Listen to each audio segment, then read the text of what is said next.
Well, good morning, everyone. And once again, welcome to another live this morning. Hope you're having a great start to your day. We appreciate you coming on with us live if you can, and once you get your notifications. And we always enjoy saying hello. Although I do miss people, but Brahim, I don't miss you.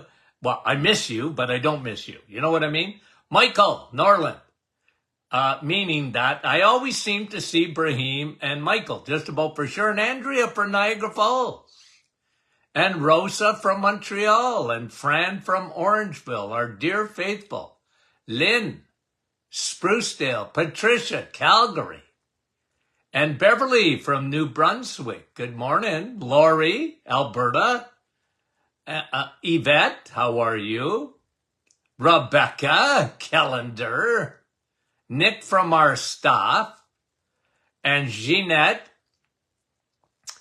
from our staff, Wendy, Markham, Nellie, good morning, and Ruth, Burnaby, BC, and wait a minute, from Burlington, I think that's Gertie, Donna, good morning, Jocelyn Baxter, and Elaine from Newfoundland, Sandy, Fergus Falls, Minnesota, Frida, Devlin, and Alice, I missed you with that name there, April, Carrie from Nebraska, and she says it's hot there. Yeah, it's hot in Northern Ontario. David, how are you?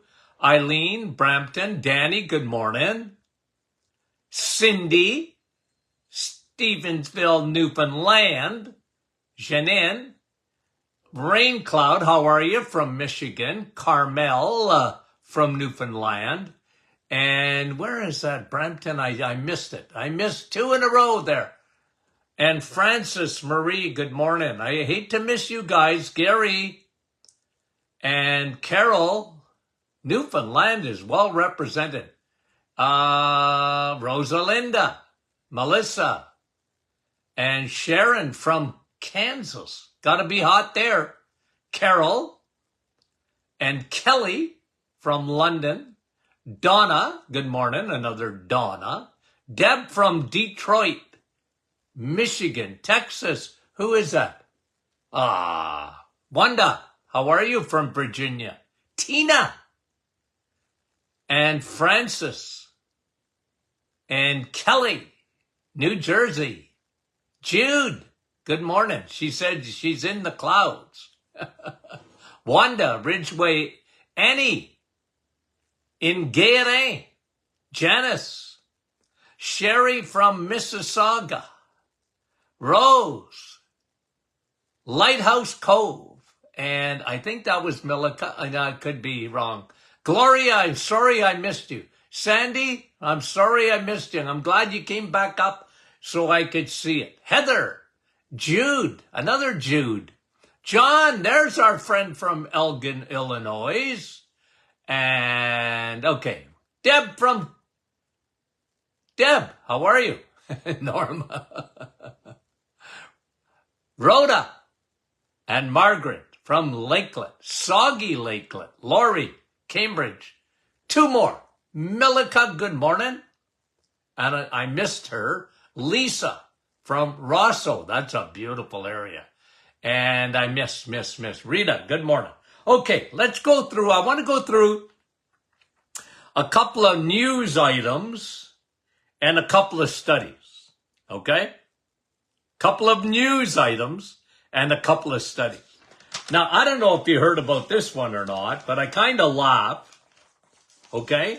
I kind of laugh. This is very, very relevant and very, what would I say? As this is today's news, okay? Out of the Olympics, okay? I don't know if you saw this or not. The Olympic athletes are complaining that they don't have enough eggs and meat. They want more brought in. Athletes are not, one thing about an athlete, they need their protein, and they don't like crickets. Okay? That's not the kind of protein they want to eat. And anyway, I can't get over how woke the world is today. I mean, even at the Olympics, they're trying to, it's like a Bill Gates thing. It bothers me, I have no idea. But athletes need their protein and they know better. And so they're asking, hey, would you give us more stinking eggs, meat, and cheese? I mean, they're in France, for heaven's sakes, where there's cheese and butter coming out people's ears, but not at the Olympic villages.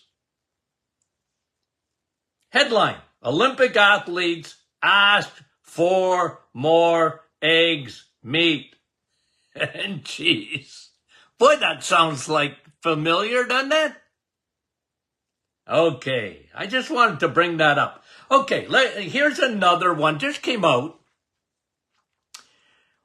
on meat consumption in the world. Okay? Versus longevity. Now, I'm going to let you guys do some guessing. Where is the highest meat consumption in the world? Okay? Someone want to take a guess about that? I don't think I might have got this. I've been there. Okay? So what is the highest meat consumption in the world? And let's see. China. Yeah, you're right. It's Hong Kong. Okay? Japan, close. Alaska, close. Texas, you would think. Okay? China, you're right. Red meat. China. It's Hong Kong, guys. Okay? Let's see if I see Texas. I love you guys because you're thinking Texas steak, Australia. Yeah? Well, I don't know about Australia. And anywho. Okay? Anywho, let me see here. China. Yeah, Dave, you got it. Okay, so the number one red meat consumption in the world is Hong Kong. Okay? I did seminars, by the way, in Hong Kong a long time ago. I'm trying to think of what year it was that I went to Hong Kong. I did seminars there. I'm going to say 2003 or 2004. I was invited to do seminars there in China and Hong Kong. Okay? And, but the highest red meat consumption in the world is Hong Kong. And what is the highest longevity? Who lives the longest in the world? Hong Kong. Even higher than Japan. Okay? So when people tell you, okay, you guys know this, but when people tell you, if you want to die young, you just keep eating the way Dr. Martin tells you to eat. Those eggs, meat, and cheese, that'll kill you. No, it's the opposite of that. Okay? It's the opposite of that. The highest red meat consumption is found in Hong Kong, and they have the longest, they live the longest. It's just what it is. Okay? So, anyway, talking about Olympic athletes asking for more red meat, and I don't blame them. Okay? Can I give you another... Of course, I've been saying this for a long time. A new study out on coffee. Now, my wife says I won't even look at anything negative about coffee. If you showed me a study, I won't look at it if it's negative. on coffee. Now, I think she's exaggerating. But listen to this, okay? Brand new. Coffee is associated with lower risk of type 2 diabetes. We've been talking about type 3 diabetes. We've been talking about diabetes of the brain, where the brain is swimming in an ocean of glucose, like you swimming in the Atlantic or Pacific Oceans, and you can't drink the water because it's salt water. Well, in your brain, if it's sugar water, the brain can't use it. Okay? But coffee is associated with the lower risk of type 2 diabetes. And this is, guys, you know me. I mentioned this in probably 20 books and on my radio show for years, and then on this podcast for years. Drink coffee with your meal. Why is that? Because it acts like metformin. It lowers your insulin resistance. It's good for your blood sugar. Coffee. Oh, Dr. Martin, I heard coffee is acidic. You heard wrong. Coffee's not acidic because your body buffers it. It's not acidic. Is there anything negative about coffee? No. And what's the sweet spot? Even this study says 1 to 4 cups a day. Now, I'm a 4-cup-a-day guy. Always, I can't think of any time that I didn't preach that in the last 40, 50 years about drinking coffee. I was one of the few guys when coffee was getting bad press. Guys, I've been around a long time. Coffee was getting bad press. And it's because they used to say, well, it's acidic. It's a diuretic. It just will drain you of all your minerals. And that, guys, are just nonsense. Patent nonsense.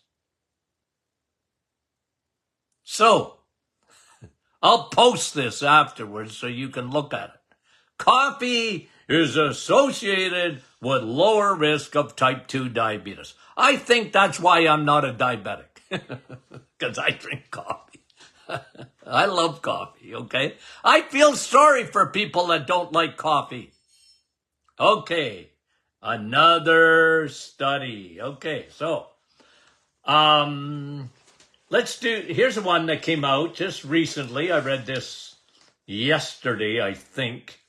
Short-term fasting. Okay? This is done with cancer treatments. Short-term fasting can enhance cancer treatments like chemotherapy and also reduce side effects. Now, I have mentioned to you in the past, I like intermittent fasting. Okay? And eating within windows. Giving your body a break, okay? Now, the number one thing I talk about in food is changing fuels.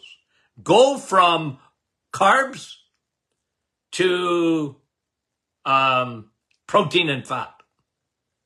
Not carbs and fat, protein and fat.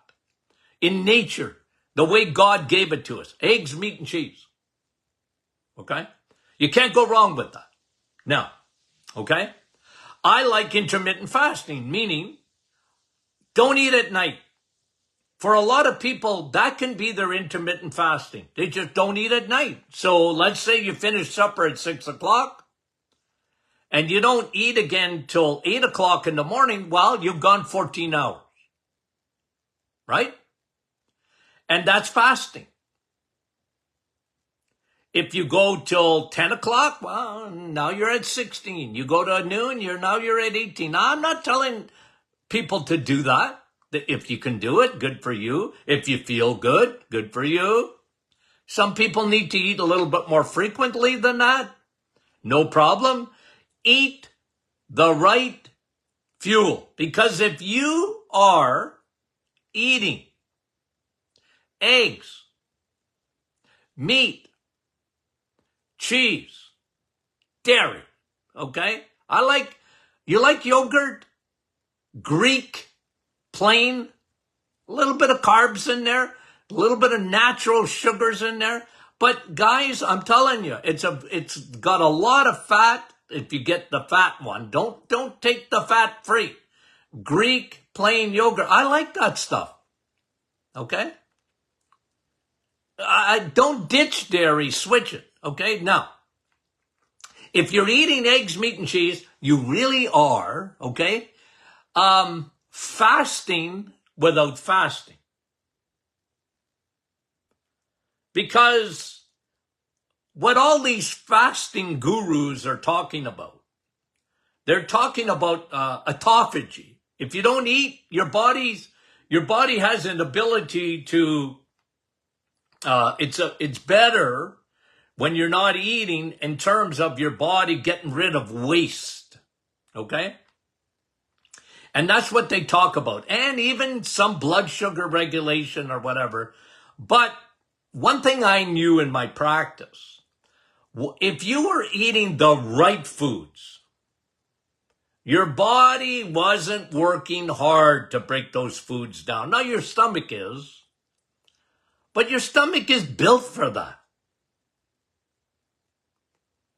Your stomach is built to break down protein and fat and get the B12 out of there and get the B vitamins and get and to mulch your food down to a real, because it's not necessarily what you're eating, it's what you're absorbing, right?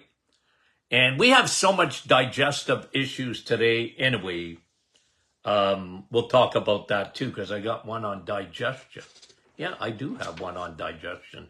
I just see if we can have time this morning to bring it up. Okay, so short-term fasting, according to a new research, can enhance cancer treatment. So people that are taking chemotherapy or radiation therapy or a combination of both, they will do better in 2 ways.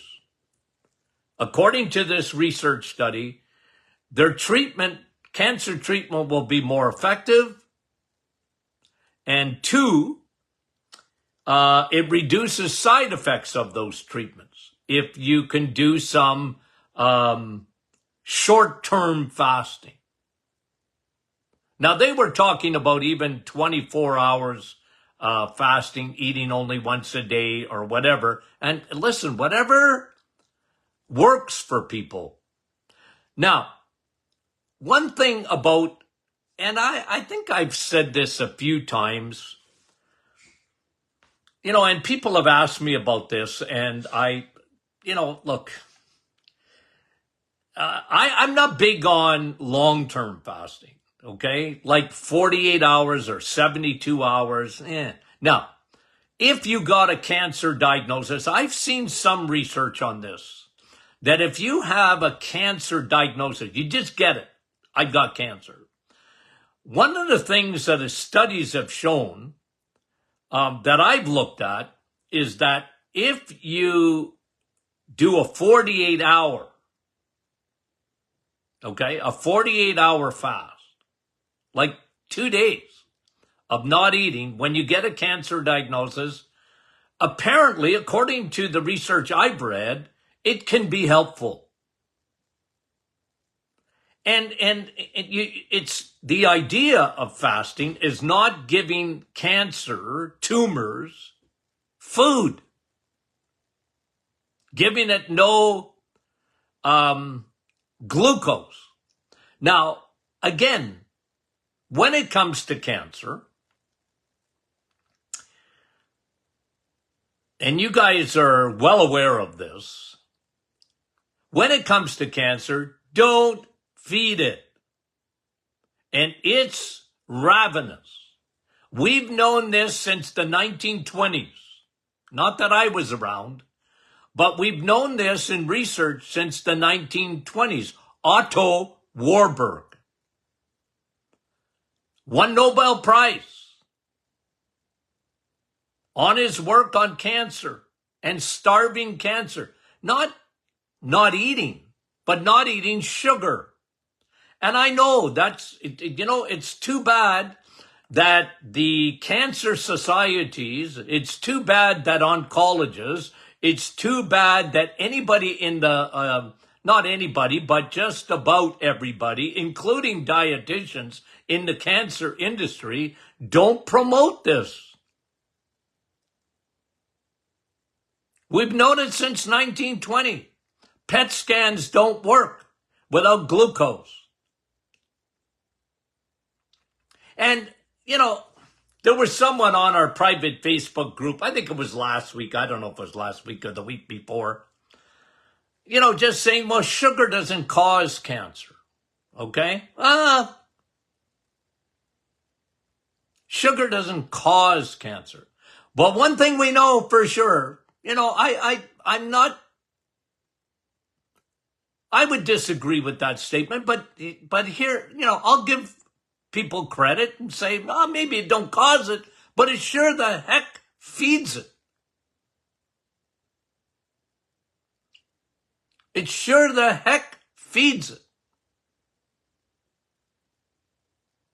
So, okay, short-term fasting can enhance cancer treatments and can also reduce side effects. Okay.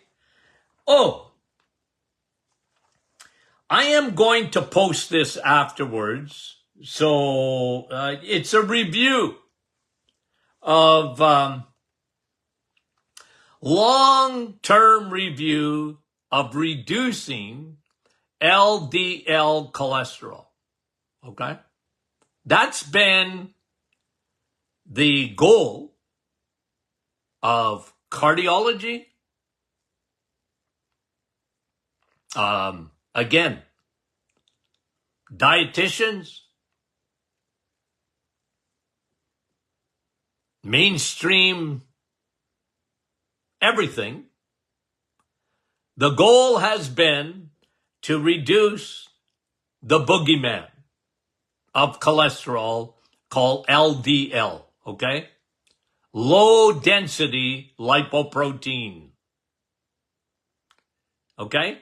And now they've done a review. This is not the first time, but this is an exhaustive review, historical review of LDL reduction. And you know what the results are? On heart disease? Not good. Not encouraging.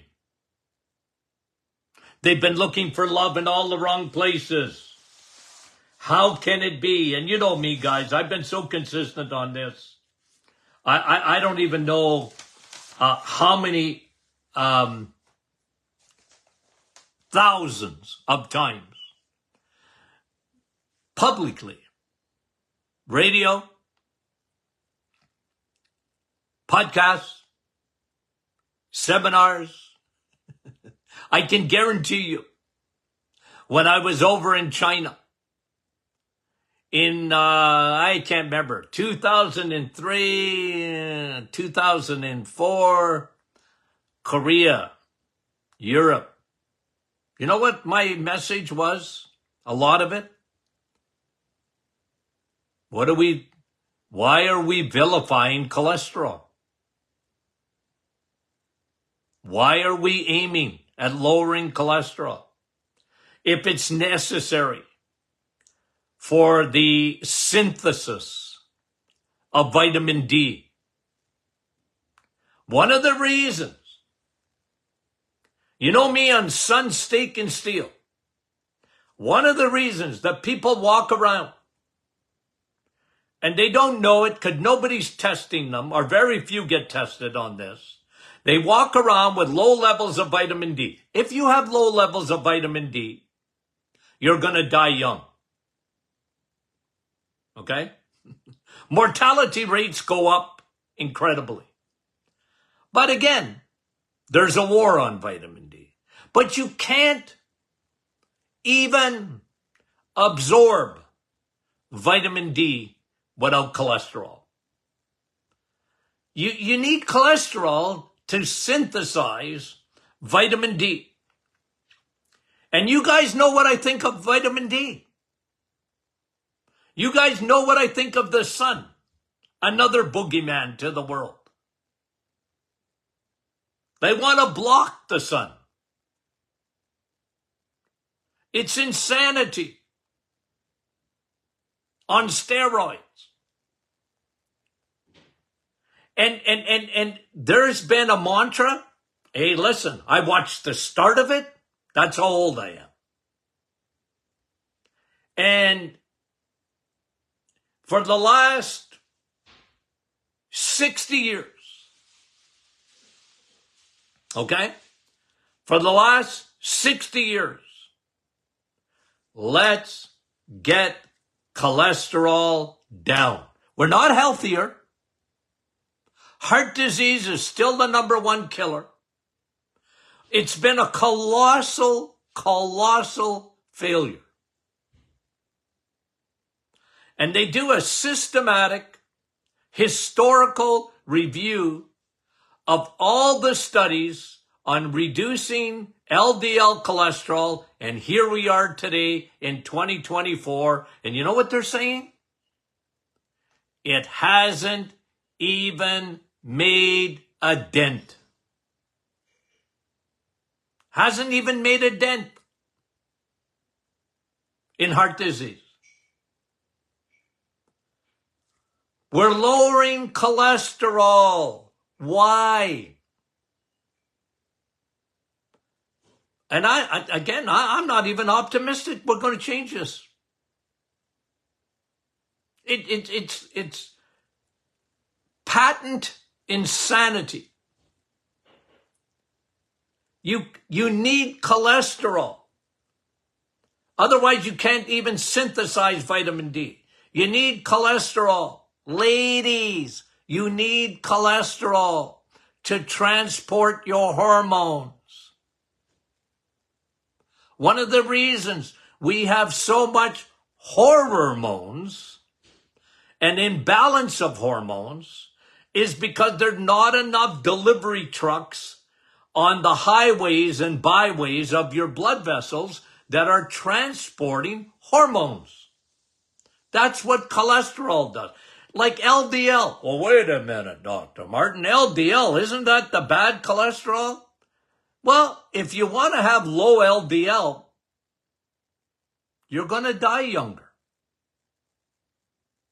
The more we study LDL, the more we realize it belongs on the highways and byways of your blood vessels. It's a transporter. It has an effect, a huge effect on your immune system. Cholesterol. Every cell in your body needs cholesterol. Your brain needs cholesterol. We have men,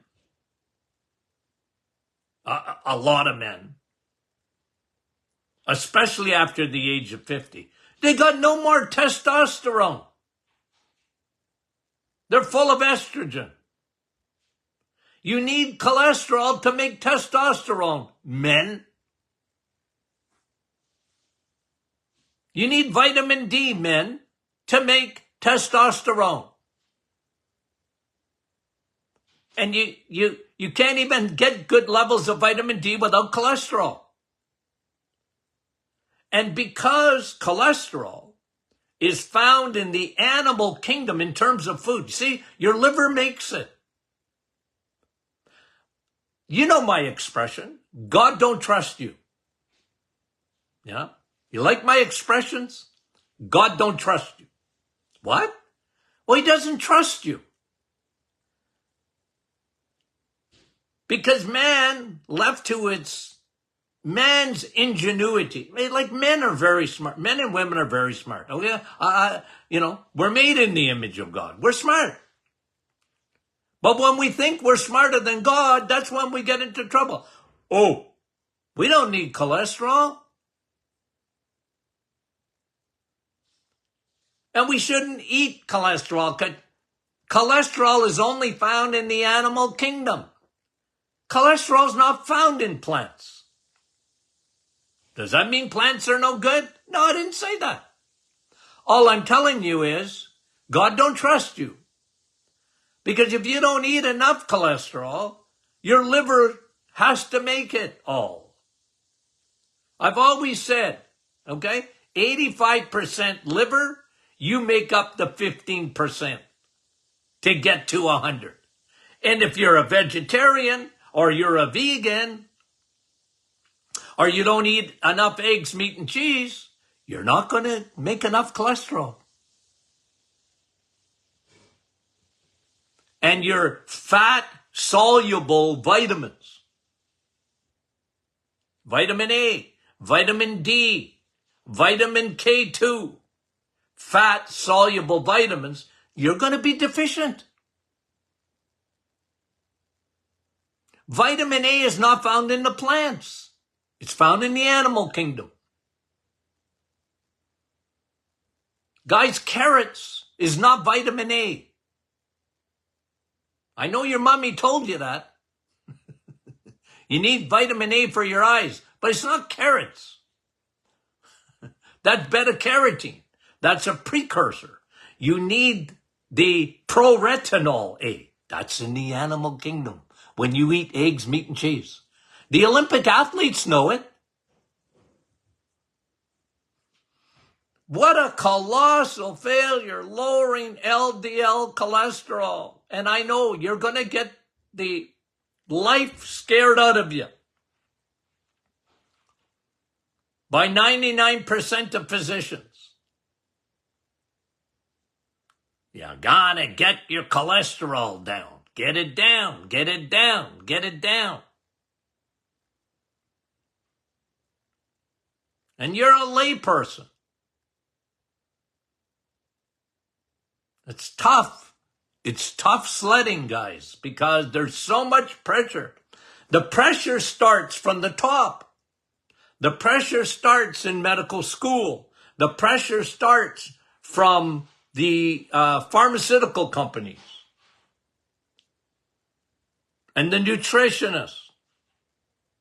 Hammers it down into medical students and dietitians and even a lot of gurus that I know in nutrition. Get your cholesterol down. And thus we have in the world today a crazy, mad emphasis on eliminating the animal kingdom. You guys are seeing it right before your very eyes. And they tried to pump it to our Olympic athletes. An agenda. Oh, you'll do all right. You don't need, you need protein, but we'll provide plant protein or crickets. Honestly, guys. A long-term review of all the historical studies on LDL cholesterol, and it's been a catastrophic failure. Hasn't even put a dent into heart disease, guys. Looking for love in all the wrong places. I don't know how to say it. I don't know how to say it any better than that. One of the arguments I used to use, okay, on cholesterol, I haven't used this argument in a long time, but I was thinking about it when I read this study today. Let me ask you a question. In breast milk, okay, in breast milk, does it have cholesterol or not? I'm asking. Breast milk. It's one of the arguments I used to use. Well, what does breast milk have? Does everybody agree that breast milk is good for you? Yeah? Everybody? Yeah, I mean, isn't that the best thing for babies? Mama's milk? Yep. colostrum. Okay? Has colostrum.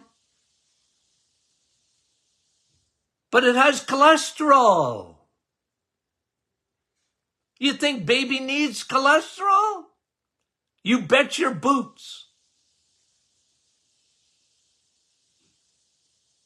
Guys, and I know, believe you me, I know this. Every day, 7 days a week, 365 days a year, there will be propaganda. It won't stop. Lower your cholesterol, lower your cholesterol, lower your cholesterol. 7 days a week, 24 hours a day, 365 days a year. It will be constant drip, drip, drip, drip of lower cholesterol. Sorry. Only facts, ma'am. Only facts. And the fact is, we haven't even made a dent. Okay. Guys, we got some more studies to talk about. Maybe we'll do that tomorrow. Okay? Yeah, I've got some good studies here. L-carnitine. Yeah, a new study on that. We'll talk about that, I guess. And, on gallbladder. Okay. Got some good studies. Okay, guys. We love you dearly, and we love you sincerely. Tell your friends about the Doctor Is In podcast. Okay? Let them listen. Let them hear the other side of this. You know, people, they only hear one side, and I feel sorry for people because they get the propaganda and they only hear one side, and they say, well, I'm not a doctor. My doctor says, yeah, I know you need a doctor. Okay. But let them hear the other side. Health care, by the way, don't leave it to others. Take responsibility. Take responsibility of your own body, your own health care. Take responsibility. Okay, we love you. Talk to you soon.